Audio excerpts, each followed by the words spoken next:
Hello student, कैसे हो? सब बढ़िया। चलो अब हम शुरू करेंगे हमारा न्यू टॉपिक। यहाँ पर क्वेश्चन अच्छी तरीके से पहले पढ़ लो। क्वेश्चन अच्छी तरीके से पहले पढ़ लो। क्या कहा है वो क्वेश्चन में पढ़ना जरूरी है। कहा है कि for the following are APs if they form an AP find the difference, common difference and write the three terms. For the following are AP S question mark. यहाँ पर क्वेश्चन मार्क होना चाहिए, वो इन लोगों की गलती है। रेडी? यहाँ पर क्वेश्चन मार्क होना चाहिए। पूछा गया है नीचे दी गई हुई टर्म एपी है, इफ दे कॉमन एपी तो फाइंड द कॉमन डिफरेंस। अगर ये एपी रहा तो इससे कॉमन डिफरेंस फाइंड करो और बाकी के तीन टर्म लिखने हैं। बाकी के तीन टर्म, इसके अलावा तीन टर्म लिखने हैं। तो पहला क्वेश्चन हमारा ये दिया गया हुआ है, देखो 2 4 8 16। तो देखते हैं पहले ये एपी है। एपी रहने की एपी है कैसे पता चलेगा? अगर हमारा कॉमन डिफरेंस सभी में सेम रहा तो हम इसे एपी कह सकते हैं, अदरवाइज हम इसे एपी कह सकते नहीं है। तो पहले तो एपी है या नहीं है वो देख लेते हैं हम लोग।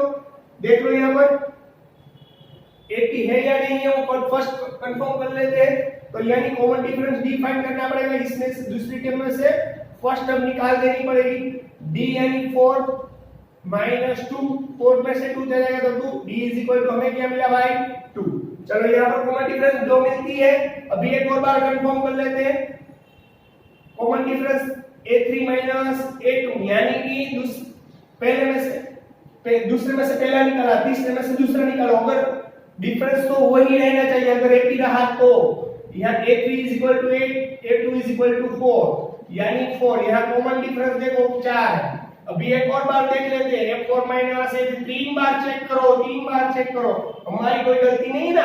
f4 यानी 16, इसे a1 a2 a3 a4 भूलना मत। a3 यानी 8, 16 में जाएगा तो 8 यानी कॉमन डिफरेंस यहाँ पर जो यहाँ पर कॉमन डिफरेंस सभी में डिफरेंट है। ये 2 है 4 है 8 है, तो सभी में कॉमन डिफरेंस सेम नहीं है। अगर कॉमन डिफरेंस सेम रहा तो इसे एपी कहा जाएगा।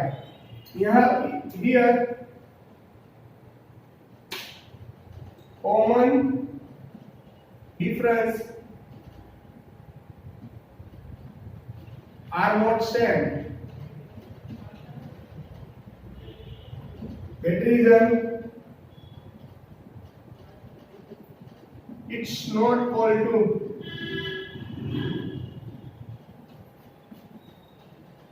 AP। आई बात समझ में? Here common difference are not same। अगर कॉमन डिफरेंस सेम रहा तो हम इसे एपी कह सकते थे।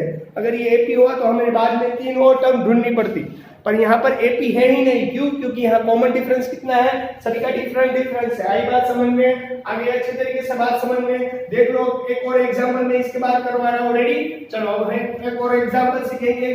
उसी टाइप का है, ध्यान रखना अच्छी तरीके से। चलो अब है हमारे पास 2 5/2, 2 5/2, 3 7/2 अप टू डॉट यानी कि इनफाइनाइट एपीएस रहेगा, इनफाइनाइट सीरीज रहेगी हमारे पास।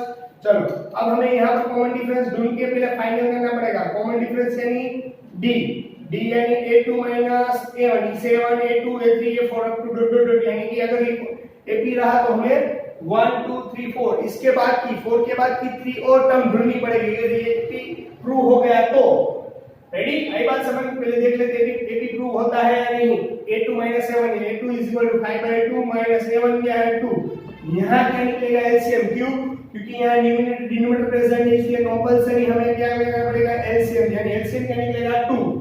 एलसीएम निकला 2 तो 2 से भी चाहिए और इसे भी चाहिए। अगर 2 इससे दे तो 2 2 जा 4 माइनस एज इट इज। अगर 2 इससे देने जाऊंगा तो ऊपर नीचे 2 2 कर यानी 5 एज इट इज। 5 में से 4 जाएगा 1/2। यहाँ कॉमन डिफरेंस मिला 1/2। और एक और बार देख लेते हैं कि हमारा कॉमन डिफरेंस सही है या गलत। डी। अब क्या करना पड़ेगा हमें? कॉमन डिफरेंस कंफर्म करने के लिए एक और बार हम डी फाइंड करेंगे। a3 a2, a3 हमें क्या मिला? 3, a2 हमें क्या मिला? 5/2। चलो इन दोनों का एलसीएम क्या निकलेगा? 2। रेडी? क्योंकि यहाँ पर 2 है, 2 इससे भी देना पड़ेगा। 2 3 जा 6, 2 इसे भी दो और ऊपर नीचे 2 2 कट यानी 5 5 6 में से 5 1/2 यहाँ कॉमन डिफरेंस क्या मिला 1/2 one more time d is equal to a4 minus a3 a4 हमारे पास 7/2 रेडी चलो a3 है हमारे पास 3 इन दोनों का एलसीएम 2 एलसीएम 2 इसे जो 2 2 कट हो जाएगा यानी 7 बचेगा 2 यहाँ जो 2 3 जा 6 7 में 6 1/2 ये LCM complete D here D or common difference will be same in all term common difference here यहाँ लिख लेता हूँ here common difference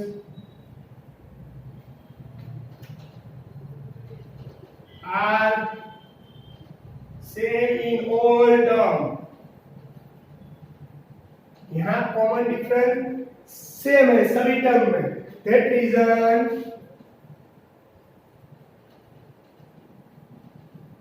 it's equal to AP यहाँ पर कॉमन डिफरेंस सभी में सेम है इसलिए इसको हम बोलेंगे एपी रेडी आई बात समझ में आगे बात समझ अगर ये एपी रहा यहाँ को बोला है हमने यहाँ पर हमने कहा गया है कि अगर ये एपी है तो आपको मोर 3 टाइम यानी मोर 3 टर्म ढूंढनी पड़ेगी एक 3 और टर्म ढूंढनी पड़ेगी तो यहाँ पर टोटल कितनी टर्म थी देखो पहले 1 2 3 4 4 टर्म तो है तो अगर और 3 यानी 5th वाली टर्म 6 वाली और 7 वाली 3 टर्म हमें ढूंढनी पड़ेगी तो ये पहले अच्छी तरीके से देख लो अब मैं इरेज कर देता हूँ क्योंकि यहाँ पर जगह नहीं है ज्यादा रेडी चलो इसको इरेज कर देता हूँ अच्छी तरीके से देख लेना आपके पास नोट हो तो नोट डाउन कर लेना चलो ये एपी तो कंफर्म हो गया था तो अब हमें क्या करना पड़ेगा हमारे पास कॉमन डिफरेंस है हमें 4 टर्म में फिर टर्म ढूंढनी पड़ेगी k5 यानी हम k5 हमारे पास से रहेगी a + 4d आगे बात समझ में कैसे लास्ट टाइम करवाया था अगर आपका फर्स्ट टर्म है तो a1 is equal to a a2 is equal to a plus d a3 is equal to a plus 2d ये करवाया था लास्ट टाइम फर्स्ट टर्म यानी ये कहा जाएगा सेकंड टर्म ढूंढनी है तो a plus d third term ढूंढनी है a plus 2d अगर फोर्थ टर्म ढूंढनी है a plus 3d एक dd इंक्रीज कर रहे हैं 4 यहाँ 5 है 5 में 7 जाएगा तो 4 तो आपको ये करना है 4d आई बात समझ में ऐसे आपको 100 टर्म ढूंढनी है तो a plus 19d करो तो इससे आपको 100 टर्म भी मिल जाएगी अगर आपके पास a और d प्रेजेंट है तो आपको 100 टर्म भी मिल सकती है अगर आपको ढूंढनी है तो रेडी तो यहाँ पर हमें फिर टर्म ढूंढनी थी इसलिए a plus 4d a है हमारे पास 2 यानी ये फर्स्ट टर्म और एज इट इज d था हमारे पास 1/2 यहाँ कट होता है तो करना है 2 के टेबल में 4 या पॉसिबल है 2 2 जा 4 यानी 2 प्लस 2 यानी 1 ये दोनों मल्टीप्लिकेशन के रिलेशन में 2 1 जा 2 2 2 जा ये 2 प्लस 2 2 प्लस 2 यानी 4 यहाँ a5 हमें मिला 4 a5 में क्या मिला 4 यहाँ a5 में क्या मिला 4 हमें a5 तो मिल गया a6 और a7 भी ढूंढना पड़ेगा चलो a6 is equal to a plus 5d a है हमारे पास 2 5 as it is d क्या है हमारे पास d कॉमन डिफरेंस क्या था 1/2 यहाँ कट नहीं हो सकता है क्यों नहीं हो सकता है क्योंकि यहाँ डिनोमिनेटर है यहाँ पर डिनोमिनेटर है 2 as it is प्लस 5 बन जा 5/2 रेडी यहाँ पर अब क्या करना पड़ेगा यहाँ एलसीएम लेना पड़ेगा यहाँ अगर कट होता है तो करना है अगर नहीं होता है तो नहीं करना है यानी कि मल्टीप्लिकेशन है तो डायरेक्ट मल्टीप्लिकेशन भी कर सकते हैं आप लोग अब क्या करना पड़ेगा एलसीएम निकलेगा 2 तो 2 इधर देना पड़ेगा 2 2 जा 4 2 इधर दे तो ऊपर नीचे 2 2 का यानी 5 as it is 4 9/2 इधर a6 हमें मिलेगा 9/2 अब ये एक और ढूंढना पड़ेगा a7 a plus 6d ये फॉर्मूला है मैंने आपको समझाई थी a है हमारे पास 2 plus 6 as it is d की वैल्यू क्या है सब्स्टिट्यूट करनी पड़ेगी 1/2 पहले ही हमने ढूंढ ली है रेडी d यानी कॉमन डिफरेंस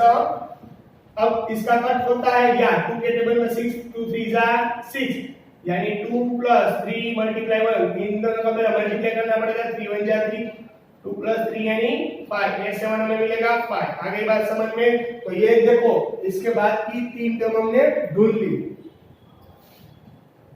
और AP is 2 5/2 3 7/2 जो 7/2 के बाद हमने फिर A1 A2 A3 A4, हमने A5 फाइंड किया 4, A6 हमने लिया 9/2, A7 लिया 5। तो ये इस तरह हो गई हमारी पूरी एपी कंप्लीट। रेडी, आगे बात अच्छी तरीके से समझ लो, समझ में देख लो पहले।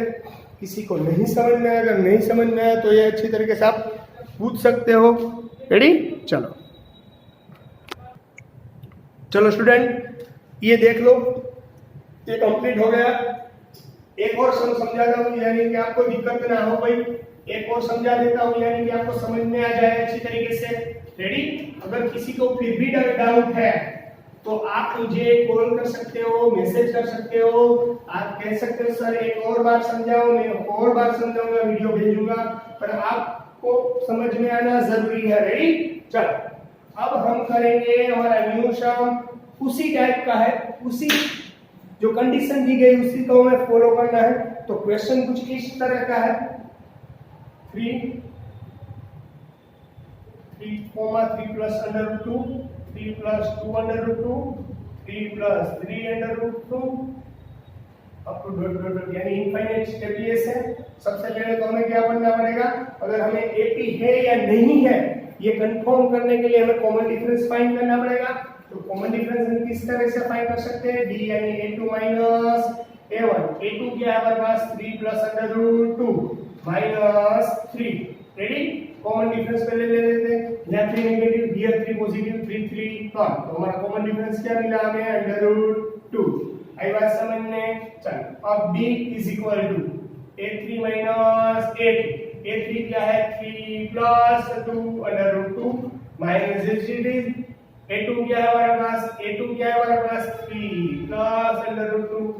चलो रेडी, 3 प्लस 2 अंडर रूट 2, ये ब्रैकेट ओपन हो जाएगा तो माइनस की साइन इससे मिलेगी पहले, और ये अब इसको मिलेगी plus minus minus under root 2। आगे बात समझ में, आगे बात समझ में, सेम टर्म होता है उसका एडिशन सब्ट्रैक्शन पॉसिबल है। यहाँ पर -3 प्लस 3 कट, यहाँ पर 2 under root 2 minus under root 2, यानी 2 अंडर रूट 2 में से अंडर रूट 2 एक बार, यहाँ पर 2 अंडर रूट 2 के अंडर रूट 2 कितनी बार है, 2 बार, यहाँ पर अंडर रूट 2 कितनी बार है, कुछ नहीं आगे तो एक टाइम। 2 अंडर रूट 2 में से एक अंडर रूट 2 चला जाएगा तो ओनली फॉर अंडर रूट 2। आगे बात समझ में, यहाँ पर कॉमन डिफरेंस दोनों में सेम मिला, तो आई थिंक तीसरी बार भी सेम ही मिलेगा। a4 minus a3, ready, a4 क्या है हमारे पास 3 अंडर 3 प्लस 3 अंडर रूट 3 माइनस a3 क्या है हमारे पास 3 प्लस 2 अंडर रूट 2। रेडी, ये 3 प्लस 3 अंडर रूट 3, ये माइनस अंदर जाएगा -3, ये माइनस इधर चला जाएगा 2 अंडर रूट 2। रेडी, हो गई बात समझ में, आगे बढ़ अच्छे तरीके से समझ में। ये 3 नेगेटिव, ये 3 पॉजिटिव काट, यहाँ पर 3 under root 3 minus 2 under root 2, 3 under root sorry यहाँ पर अंडर रूट 2 है, यहाँ पर अंडर रूट 2 है, सॉरी माय मिस्टेक। यहाँ 3 अंडर रूट 2 में से 2 अंडर रूट 2 चला जाएगा तो सेम टर्म होती है, उसका एडिशन पॉसिबल, एडिशन या सब्ट्रैक्शन पॉसिबल बनता है। अदरवाइज डिफरेंट टर्म हो तो उसके एडिशन पॉसिबल नहीं बनता है। 3 अंडर रूट 2 में से 2 अंडर रूट 2 चला जाएगा तो 3 में से 2 जाएगा तो 1। रेडी, यानी अंडर रूट 2 अकेला 3 अंडर रूट 2 में से 2 अंडर रूट 2 चला जाएगा तो 1 अंडर रूट 2, यानी ओनली फॉर अंडर रूट 2 बचेगा। आई बात समझ में, आगे बात समझ में। हियर यहाँ पर लिख रहा हूँ, ध्यान रखें, here all difference are same. That reason it's equal to apices. Ready, आगे बात समझ में, आगे अच्छी तरीके से बात समझ में। चलो अब क्या करना पड़ेगा, अब क्या करना पड़ेगा, इसे एपी कहा जाएगा, वो कंफर्म हो गया, एपी तो कहा गया वो कंफर्म हो गया। अब क्या करना है, अब क्या करना है वो देख लेते हैं। अब हमें 3 मोर टर्म ढूंढनी है, यानी कि फर्स्ट सेकंड थर्ड फोर्थ है हमारे पास, फिफ्थ ढूंढनी है, यानी a5 is equal to a plus 4d बनता है। a हमारे पास क्या था, a हमारे पास था 3 plus 4 as it is, d क्या है, d अंडर रूट 2, यानी 3 एज इट इज। जो सेम टर्म हो तो उसका एडिशन सब्ट्रैक्शन पॉसिबल है, पर डिफरेंट टर्म हो तो उसका एडिशन पॉसिबल नहीं है। और हम सबसे पहले डिवीजन करते हैं, यानी डिवाइड करते हैं, बाद में मल्टीप्लिकेशन, बाद में एडिशन और सबसे बाद में हम लास्ट में हम करेंगे सब्ट्रैक्शन। तो ये रूल्स है हमारा। तो यहाँ दोनों मल्टीप्लिकेशन में तो पहले मल्टीप्लाई बनता है प्लस एज इट इज 400/2 यानी दोनों का मल्टीप्लाई हो गया। आगे बात समझ में। अब मैंने बोला था सेम टर्म हो तो उसका एडिशन सब्ट्रैक्शन पॉसिबल है, पर ये दोनों साथ में है, ये दोनों साथ में है, इसलिए 4 + 3 7 नहीं पॉसिबल है। आई बात समझ में। ये दोनों पूरी टर्म साथ में है, ये पूरी टर्म जो है आपको दिखाई दे रही है साथ में, इसके इसीलिए 4 + 3 7 हो सकता नहीं है। आई बात समझ में। आगे बात समझ में, इसलिए एज इट इज रहेगा। चलो ये फिट मिल गया, A6 ढूंढते हैं। a + 5 ये फॉर्मूला रहेगी, a की value 3, 5 as it is, b की वैल्यू है √2 यानी 3 + 5√2। ये हो गया A6, ये हो गया A6। अब ढूंढनी है A7 यानी a + 4d, a + 4d, a क्या है हमारे पास 3 और एज इट इज d है हमारे पास √2, 3 + 4√2 यानी ये रहा A7। आगे बात समझ में, आगे बात समझ में। ये हो गया सॉरी A7 यानी a + 6d हो गया, a + 6d रेडी नहीं है 6 रेडी। ये हो गई बात की 3 टर्म, पहले a बात की 3 टर्म। अब जो मैं आपको होमवर्क में देने जा रहा हूँ, वो जो होमवर्क में देने जा रहा हूँ वो अच्छी तरीके से दिमाग में बिठा लेना, ये वीडियो अच्छी तरीके से देख लेना। ये एक्सरसाइज में ही जो सब कुछ मैंने आज समझाया वो सभी एक्सरसाइज में दिया गया हुआ है, इसलिए आपको कोई समझने में कोई दिक्कत नहीं आएगी। फिर भी अगर कोई दिक्कत आती है तो आप मुझे कॉल कर सकते हो, अदरवाइज ये वीडियो पॉज करके एक और बार भी देख सकते हो। ये जो आज मैं PDF आपको भेजूंगा उसके पीछे आपको कुछ सम भी इसी तरीके से कैलकुलेट करने हैं, तो आपको वो करके मुझे होमवर्क में कल दिखाना है। ओके रेडी, चलो।